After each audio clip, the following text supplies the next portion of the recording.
उद्या राज्यातील दोन्ही उपमुख्यमंत्र्यांचा वाढदिवस आहे। अजित पवार आणि देवेंद्र फडणवीस या दोन्ही बड्या नेत्यांचा उद्या 22 जुलै रोजी एकत्रितपणे त्यांचा वाढदिवस येतो आणि त्या निमित्ताने मंत्रालय आणि विधान भवन परिसरामध्ये आपण पाहू शकतो की मोठ्या प्रमाणात जी आहे त्यांच्या वाढदिवसानिमित्त कार्यकर्त्यांकडनं वाढदिवसांच्या शुभेच्छांचे बॅनरबाजी जी आहे ती मोठ्या प्रमाणात करण्यात आलेली असल्याचा सध्या तरी आपल्याला पाहायला मिळतोय। प्रामुख्याने अजित पवार यांच्या वाढदिवसानिमित्त त्यांच्या कार्यकर्त्यांकडनं त्यांच्या चाहत्यांकडनं संपूर्ण त्यांचं जे पक्षाचं प्रदेशचं कार्यालय आहे राष्ट्रवादी काँग्रेस पक्षाचं त्या प्रदेशच्या कार्यालयाच्या बाहेर आणि त्याचसोबतच संपूर्ण मंत्रालयाच्या संपूर्ण महत्त्वाच्या परिसरामध्ये या सगळ्या परिसरामध्ये बॅनरबाजी जी आहे ती त्यांच्या कार्यकर्त्यांकडनं करण्यात आलेली असल्याचं सध्या तरी पाहायला मिळतंय। परंतु एक बॅनर जो आहे तो सध्या लक्ष केंद्रित करतोय ते आहे सलीम सारंग जे राष्ट्रवादी काँग्रेस पक्षाचे महाराष्ट्राचे उपाध्यक्ष आहेत। त्यांच्या बॅनरवरचा आशय महत्त्वाचा आहे, तुम्ही मतं कोणाला दिले हे कधी नाही बघणार, आपले काम आणि संरक्षण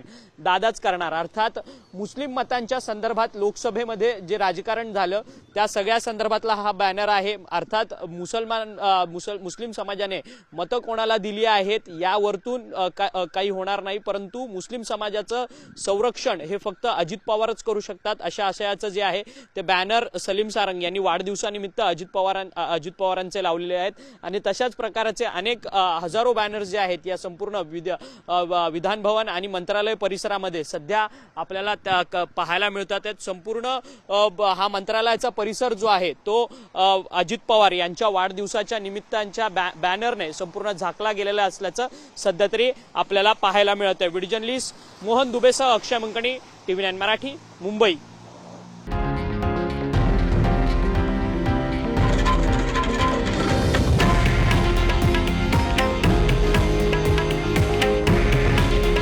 हे आहे देशातील नंबर 1 न्यूज नेटवर्क आणि आपण पाहत आहात TV9 मराठी।